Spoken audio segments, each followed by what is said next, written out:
Christmas? എന്താണ് Christmas? ക്രിസ്തുവിന്റെ ജനനപ്പിറന്നാളാണ് Christmas അല്ലെ. നമ്മൾ ഈ ക്രിസ്മസ് ആഘോഷിക്കുമ്പോൾ ക്രിസ്തു കാണിച്ച ആ എളിമയുടെ ജീവിതം നമുക്ക് പ്രാവർത്തികമാക്കാൻ ശ്രമിക്കാൻ നമ്മള് വാക്കുകൾ കൊണ്ട് പലതും പറയും അല്ലെ. പ്രവൃത്തി കൊണ്ട് നമുക്ക് മറ്റുള്ളവരെ കാണിച്ചു കൊടുക്കാനാണ് പ്രയാസം. അപ്പൊ ശാന്തിയിലെ മക്കൾ എന്ത് ചെയ്യണം? പ്രവൃത്തിയിലൂടെ കാണിക്കുന്നവരായിരിക്കണം. വേണ്ടേ? പ്രവൃത്തിയിലൂടെ കാണിക്കുന്നവരായിരിക്കണ്ടേ? അപ്പൊ പ്രവൃത്തിയിലൂടെ കാണിക്കാനുള്ള എല്ലാ അനുഗ്രഹങ്ങളും ക്രിസ്തുദേവൻ എല്ലാ മക്കൾക്കും നൽകട്ടെ എന്ന പ്രാർത്ഥനയോടുകൂടി നമുക്ക് പരിപാടികൾ ആരംഭിക്കാം.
സമാധാനത്തിന്റെയും സന്തോഷത്തിന്റെയും വരവറിയിച്ച് വീണ്ടും ഒരു ക്രിസ്തുമസ് കൂടി എത്തിയിരിക്കുകയാണ്. ലോകമൊട്ടാകെ ക്രിസ്തുമസ് ആഘോഷിക്കുമ്പോൾ ഈ വേളയിൽ എല്ലാവർക്കും എന്റെ ക്രിസ്തുമസ് ആശംസകൾ നേരുന്നു. നാം ഇന്നിവിടെ ഒത്തുചേർന്നിരിക്കുന്നത് നമ്മുടെ സ്കൂളിന്റെ ക്രിസ്തുമസ് ആഘോഷ പരിപാടികളിൽ പങ്കുചേരുന്നതിനാണ്. ആദ്യമായി ക്രിസ്തുമസ് ആശംസകൾ നേരുന്നതിന് വേണ്ടി നമ്മളോട് സംസാരിക്കുവാൻ പ്രിൻസിപ്പൽ സിസ്റ്ററെ സ്വാഗതം ചെയ്യുന്നു. ഫാദർ പിന്നീട് എല്ലാ പ്രിയപ്പെട്ട അധ്യാപകരെയും കൂട്ടുകാരെയും രക്ഷിതാക്കളെയും സ്വാഗതം ചെയ്തുകൊണ്ട് നിൽക്കുന്നു. എല്ലാവർക്കും എന്റെ ക്രിസ്തുമസ് ന്യൂ ഇയർ ആശംസകൾ നേരുന്നു. നന്ദി, നമസ്കാരം. ദൈവനാമത്തിന് മഹത്വം ഉണ്ടായിരിക്കട്ടെ. ഞങ്ങളുടെ ഏറ്റവും സ്നേഹം നിറഞ്ഞ പ്രിയപ്പെട്ട ഞങ്ങളുടെ സ്കൂളിലെ മാനേജ് ലെക്ചറായ ഫാദർ തോമസ് ക്രിസ്തുമന്ദിരച്ചൻ നമ്മുടെ കൂടെ ആയിരിക്കുന്നത് എത്രയോ സന്തോഷമാണ്. അതുപോലെ തന്നെ നമ്മളോട് കൂടെ കുറച്ച് പാരൻസും ഈ ആഘോഷ പരിപാടിയിൽ നിങ്ങളുടെ എല്ലാവരുടെയും സന്തോഷത്തെ ഇരട്ടി മധുരമാക്കുന്നതിന് വേണ്ടി ഇവിടെ വന്നുചേർന്ന എല്ലാവരെയും നന്ദിയോടെ ഓർക്കുന്നു. നമ്മൾക്കറിയാം, ടീച്ചർ പറഞ്ഞതുപോലെ ക്രിസ്മസ് എന്താണെന്ന് നിങ്ങൾക്ക് അല്പം മനസ്സിലായിട്ടുണ്ട്. എങ്കിലും കുറച്ചുകൂടി ഭംഗിയായി കുറച്ചുകൂടി നന്നായിട്ട് പറയുന്നതിന് വേണ്ടിയിട്ടാണ് ഞങ്ങളെല്ലാവരും ഇവിടെ വന്നിരിക്കുന്നത്. സ്നേഹം നിറഞ്ഞ കുട്ടികളെ, യേശുനാഥനെ നിങ്ങൾക്ക് കുറച്ച് കേട്ടിട്ടുണ്ടാകുമെങ്കിലും നിങ്ങളുടെ ജീവിതത്തിൽ നിങ്ങൾ അറിയാനായിട്ട് സാധ്യത ഉണ്ടായിട്ടില്ലെങ്കിലും ഇന്നത്തെ ഈ ദിവസം ക്രിസ്മസ് എന്നത് യേശു ഭൂമിയിലേക്ക് ഇറങ്ങി വന്നതിന്റെ ഒരു ഓർമ്മയാണ്. അത്യുന്നതങ്ങളിൽ ദൈവത്തിന് മഹത്വം, ഭൂമിയിൽ സന്മനസ്സുള്ളവർക്ക് സമാധാനം എന്ന മാലാഖമാരുടെ ആഹ്വാനത്തോടെ കാഹളധ്വനിയോടുകൂടി ക്രിസ്മസിന്റെ ആരംഭം കുറിച്ചത്. കുഞ്ഞുമക്കളെ, നമ്മളുടെ ഈ ക്രിസ്മസ് പരിപാടി എത്രയും ഭംഗിയായി നടക്കുന്നത് നിങ്ങൾ ഓരോരുത്തരുടെയും പ്രസൻസ് കൊണ്ടാണ്. നിങ്ങളിവിടെ കുട്ടികളായി ജനിച്ചു വളർന്ന് നമ്മുടെ സ്കൂളിൽ ചേർന്നതുകൊണ്ട് മാത്രമാണ് ഇന്ന് ഈ ക്രിസ്മസ് പരിപാടി ഭംഗിയാക്കാൻ സാധിക്കുന്നത്. ഈശോയ്ക്ക് ഏറ്റവും പ്രിയപ്പെട്ടതാണ് കുഞ്ഞുങ്ങൾ. ഈശോ പറയാറുണ്ട്, കുഞ്ഞുങ്ങൾ എൻ്റെ അടുക്കൽ വരുവാൻ അനുവദിക്കുകയും ഞാൻ അവരെ അനുഗ്രഹിക്കാമെന്ന്. അപ്പൊ അതുപോലെ നിങ്ങൾ എല്ലാവരും ഇന്ന് ക്രിസ്മസ് പരിപാടി ആഘോഷിക്കാനായിട്ട് നമ്മുടെ ശാന്തി സ്കൂളിൽ കടന്നു വരുമ്പോൾ യേശുവിന്റെ പ്രത്യേകമായ അനുഗ്രഹം നിങ്ങൾ ഓരോരുത്തർക്കും ഉണ്ടാവട്ടെ എന്ന് ആശംസിക്കുന്നു.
ബെത്ലഹേമിൽ ഒരു കൊച്ചു കളിത്തൊഴുത്തിൽ മറിയത്തിന്റെയും ജോസഫിന്റെയും മകനായാണ് ഉണ്ണിയേശു ജനിച്ചത്.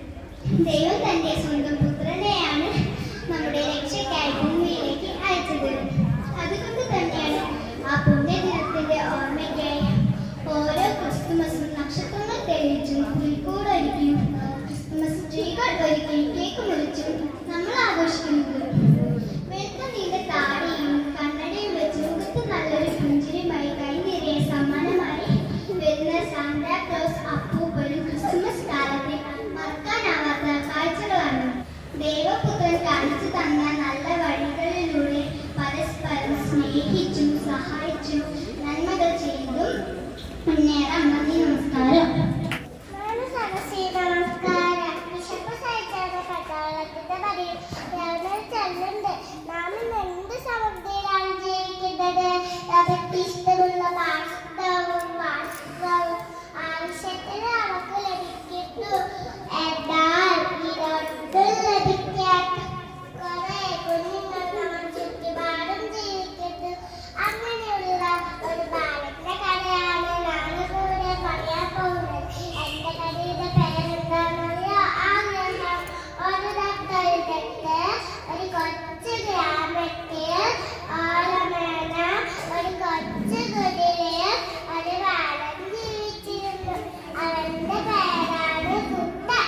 സ്കൂൾ ജീവിതം എന്താണെന്ന് പോലെയാണ് മനസ്സിലാക്കിയില്ല.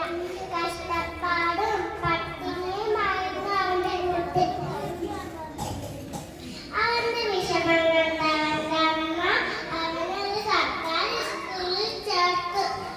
സ്കൂളിൽ ചെന്നപ്പോൾ എല്ലാവർക്കും പുതിയ ബാഗുകൾ, പുതിയ ചെരുപ്പുകൾ, ഇത് കണ്ട് കുഞ്ഞിലോട്ടെ നമുക്ക് നോക്കാനേ കഴിഞ്ഞില്ല. അങ്ങനെ ഒരു ദിവസം കുഞ്ഞിന് ബാബു എന്നൊരു സുഹൃത്തിനെ ലഭിച്ചു. അവൻ വളരെ ധനികനായിരുന്നു.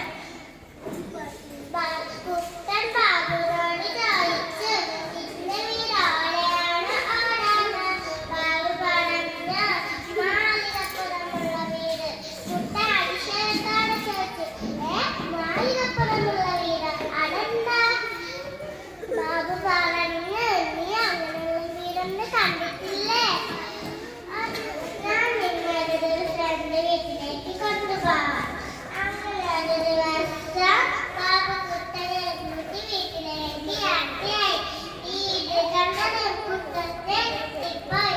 അയ്യോ, ഇതെന്താ കൊട്ടാരം പോലെ ഉണ്ടല്ലോ. വാതിൽ തുറന്നത് ബാബു കുട്ടൻ പേടിച്ചു പോയി.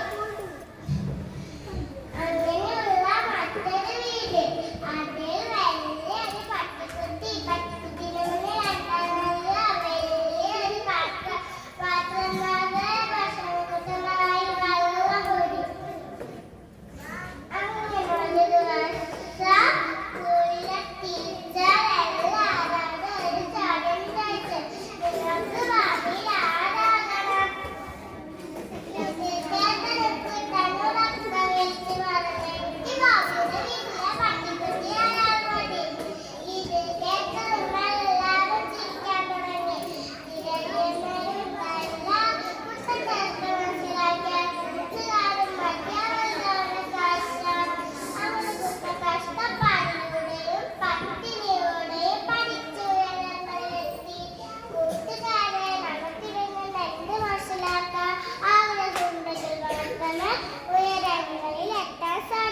ഡിസംബർ 25.